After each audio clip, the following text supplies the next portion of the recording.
Thanks for the support as a channel member, Ryan Lawson. Arguably the two biggest games of the season today as we face Manchester City in the league and have to win to get up into those, or to have a chance of getting into those Champions League spots. And we have the second leg of the Europa League quarter-final away against Lyon. It's at home against Lyon. I've just glanced down at the screen as I'm at home against Lyon. Edit that out, Kev. We know he won't.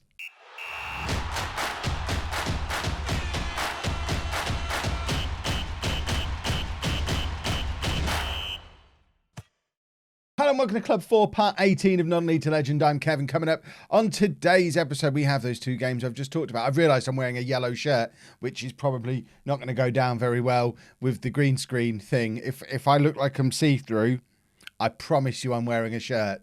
It's an Undisputed Era shirt, a yellow one. Blame them for making a yellow shirt.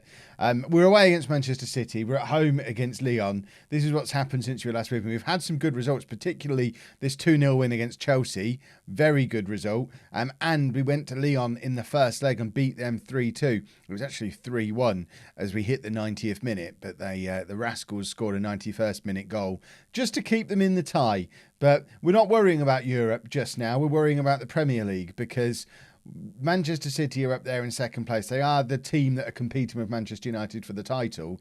We're going to their place, but we've got to beat them because with 6 games to go, we're 7 points behind Chelsea, 9 points behind Arsenal. We do have a game in hand on them both, and we still have to play Arsenal. We've obviously already beaten Chelsea.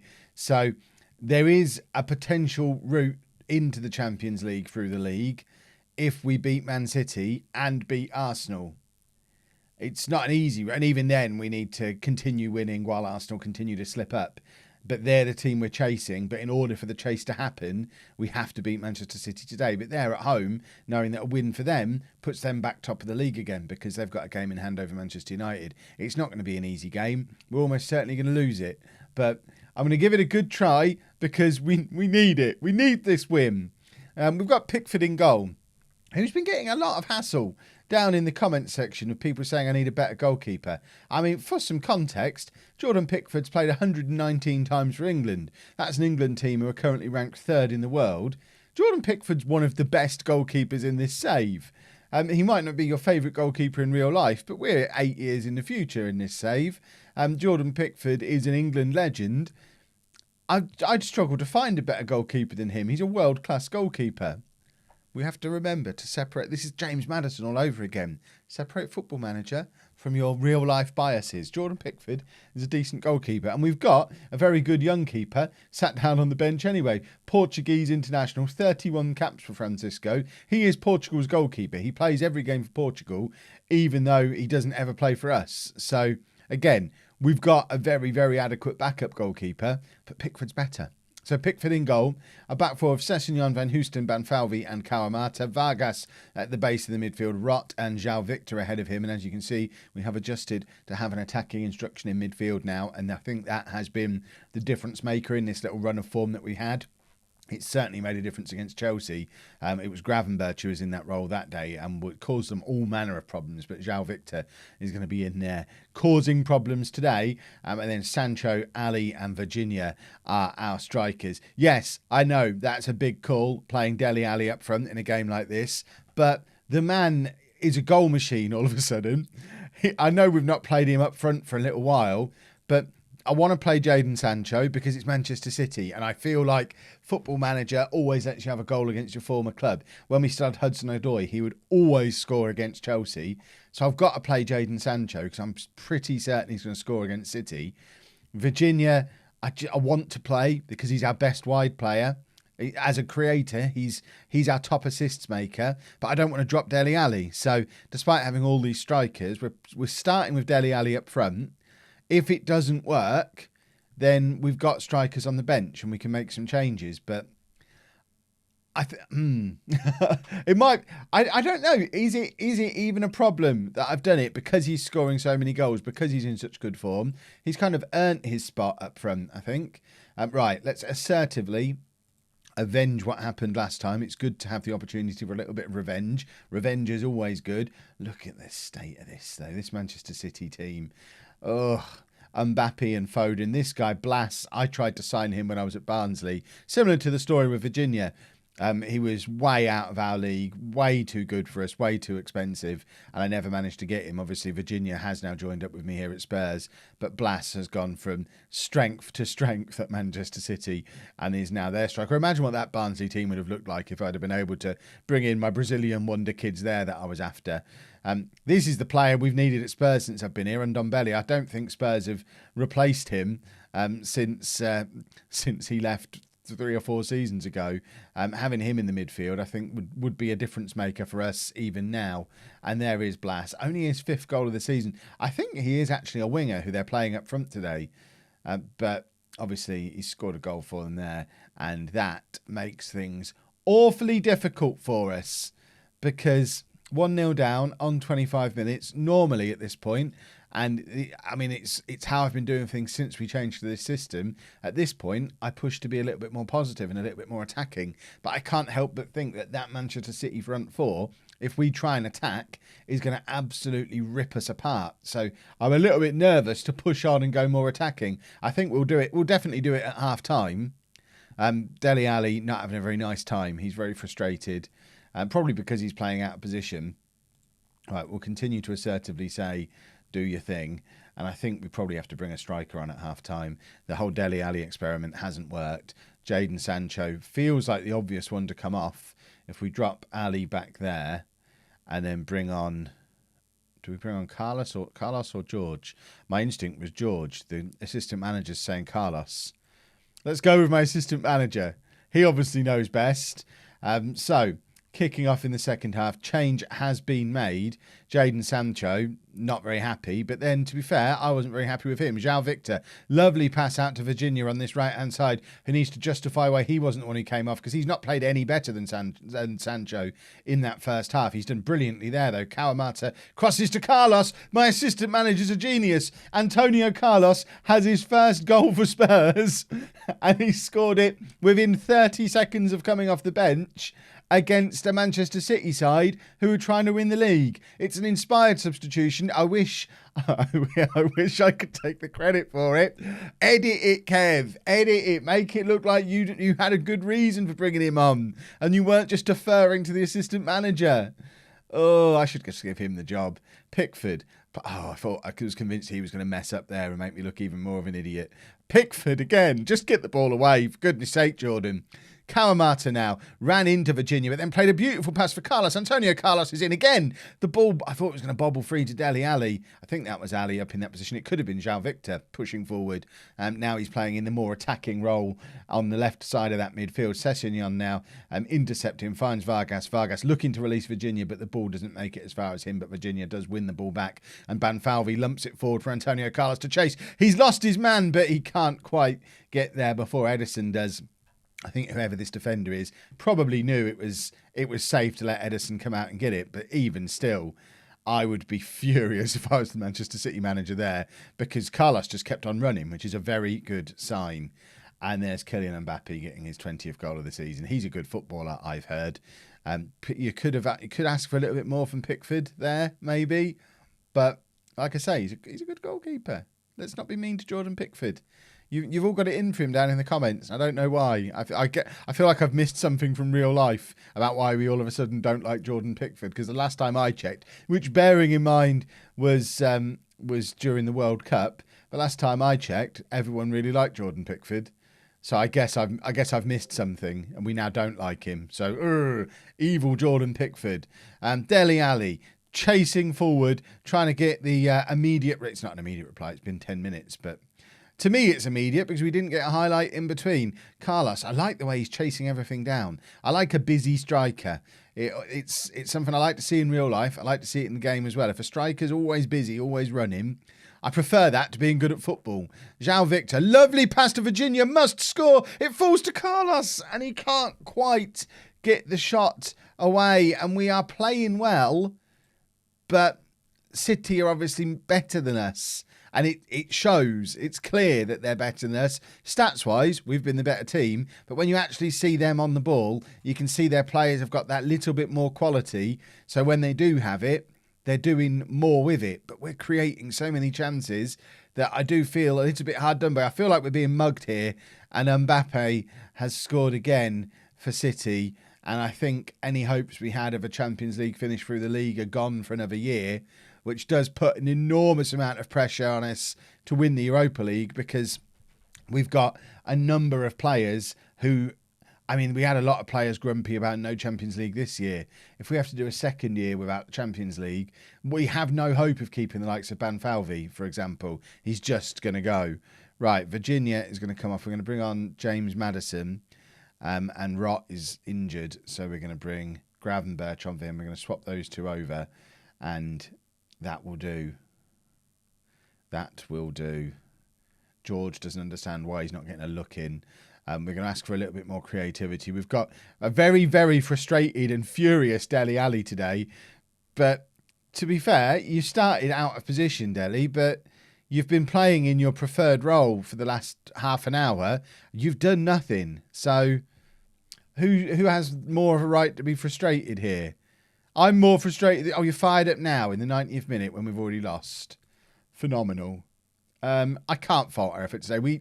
We played well. We learnt we're just not as good as Manchester City, which I think we probably already knew, but it just highlights that there are some games that we've played earlier in the year where we really should have picked up results against teams we are better than, like Crystal Palace. There's going to be a few more we can pick out here. Crystal Palace, Wolves, Sheffield United and West Ham, Barnsley. These are the matches we should have been winning. I don't think we can blame a poor season on a defeat away from home against Manchester City, because they're the games we're supposed to lose. And immediately off the back of that result, Banfalvi once again is unhappy. I really think, he wants to move to a club with a stronger squad. I mean, he's too good for us. He's one of the best defenders in the world. I just don't want him to go to one of them. Can't you go and play in Spain or Germany or somewhere? I don't want to sell him to a Premier League rival. I also don't want to sell him at a loss.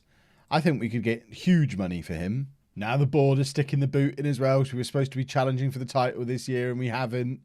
We've got Greg. Hello, Greg. What do you want? Having failed to achieve the short-term targets laid out by the club, where does that leave you with regards to the longer-term objectives? We'll be good, Greg. Don't you worry yourself. We'll be good. Where are the longer-term ones? 5-year plan. We're on course. We're managing the wage. How has the world become... How are we living in a Football Manager universe where the only thing I'm doing well at is working within my budgets? We're in topsy-turvy land. Right, I'm not trying to be too clever today. We've just gone back to a front three that makes the most sense, disregarding current form. So George comes back in up front. Sancho and Virginia either side of him. Gravenberch coming in for Rott in the midfield with João Victor moving across there. Jair is getting closer and closer to being fit. He's been injured for ages. He did play a reserve game. So hopefully he will be fit. If we can make it past Lyon, he'll be fit, ready for the semi-final. And a push towards a Champions League qualification, that route, which I am fairly sure is the only way I'm going to stay in this job. They can't have me fail 2 years in a row. Although they are Spurs. So I guess it's what they're used to. Oh, I know I promised not to troll Spurs as much whilst managing them, but I feel like they're trolling me by refusing to perform very well. So for as long as they're trolling me, I'm trolling right back again. If I can start getting performances out of these bunch of jokers, then see, Virginia's now injured. So Dele Alli is probably going to be coming on pretty soon. It looks like it's a pulled groin. Well, he wasn't showing as injured on the thing though, but we should probably take him off as a precaution. But it's very early to be taking him off. We'll keep an eye on it. We'll have a look after this highlight. Kawamata now runs straight past Virginia, so he's decided he's not up for it, it seems. Vargas plays it forward to João Victor, who's got options ahead of him, ends up giving it to Sessegnon, back to João Victor, Sancho, Gravenberch. We're passing the ball around beautifully. Sessegnon on the overlap, cross comes over. There's Virginia, and doesn't score. I think his hamstring, or whatever he said his problem was, stopped him heading that straight. His conditioning is improving. For as long as that's ticking back upwards, I don't feel the need to take him off. If that starts to drift back down again, then we'll make the change. But for now, it looks like he's running off whatever issue he had. So let's keep him on because, as I mentioned when selecting the team for the Manchester City game, Virginia is our top assists maker this season. He is our creative force. So many of our goals come from a Virginia cross nodded in by George. So I'd be mad to take that route to goal off the table. João Victor now back to Banfalvi. Banfalvi finds Kawamata on the right-hand side. He's getting into a crossing position. There is the cross. George even can't quite turn it back towards the goal. And now Lyon have got a little bit of a break on. Vargas hopefully hasn't got himself sent off here. It was a bit of a clumsy late challenge, but luckily we do seem to have got away with it. Just keeping an eye on Virginia again, hovering around 80% condition. I can live with 80% condition. I've picked players on 80% condition before. I don't make a habit of it, but I think he can probably manage to stay on the pitch a little bit longer and just leave substitute options on the table a little bit more for me. He needs to have a look at that guy who's actually got a real injury. He's got the little cross next to his name and he can still score his chance that he gets. Virginia gets his chance and can't score because he's got a poorly leg. Unacceptable. It's now 1-0 to Lyon on the night, 3-3 on aggregate. We are still ahead on away goals, but we need to get ourselves back into this game. I think if we get knocked out here, I get sacked immediately. Gravenberch nods down to Van Houston, and Van Houston does grab the immediate reply, the quick equaliser. And there you go. Van Houston used to play for Lyon. It just said at the bottom of the screen. That's what I was saying in the Man City game about players scoring against their former clubs. I just noticed he's got 8 goals this year. How has our centre-back scored 8 goals this year? He's not taking penalties or anything. It shows just how good we are from set pieces, I guess. Virginia is starting to drop a little bit again for condition. We're going to take him off at half-time and we'll just leave him on just to see if he can create 1 goal before he goes off. Kawamata plays it into Virginia. Virginia looking for that cross. But once again, poorly leg, can't quite get the cross away. And Lyon come at us and they've... Oh, it's lovely, lovely save from Jordan Pickford. I don't know what you're all talking about. He's a lovely goalkeeper. Lovely save. Forget what happened against Manchester City. Vargas heads clear from the corner and Gravenberch chases the clearance. And we've got a little bit of a counter-attack situation progressing here as Gravenberch charges down the right-hand side. He can't get a crossover either. Their left-back just blocks everything. He's like a blocking machine. It's like they've got a brick wall playing at left-back for them and we just can't get crosses in from that side. And frankly, I feel like it's cheating. Right. We are, do good second half is the summary of my team talk there. We are going to take off Virginia and bring on Dele Alli. I'm just going to swap those two over, make Sancho a proper winger on the right-hand side and just go out for the second half and hopefully conjure up a couple more chances. If we can grab another goal, that just about puts the game to bed because we'll be ahead comfortable. I mean, we're already ahead on the tie, but we'd be ahead on the night, on the tie and on away goals if it came to it as well. And we'd have to be feeling pretty comfortable at 5-3 up with the away goal advantage. Sancho, cross comes in, Gravenberch is there, and I think that's hit the crossbar. I had woodwork blindness on the stats thing there and couldn't actually see where it was. Where was woodwork? No, it didn't. It was obviously a save. That's got to be offside. That has got to be offside.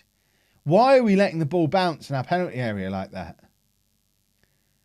Why are you not... Wave your flag, linesman. Okay, it's nowhere near offside, is it? Why is the ball bouncing inside our 6-yard box? Did we ever do basic defending training at half-term football camp? Goodness me. Right. Carlos is the only player who can come on and play there. I'm tempted. I am very tempted to go to a diamond. So tempted that that's exactly what I'm going to do. And we're going to do this. We're going to swap those two round. We're going to stick him in there.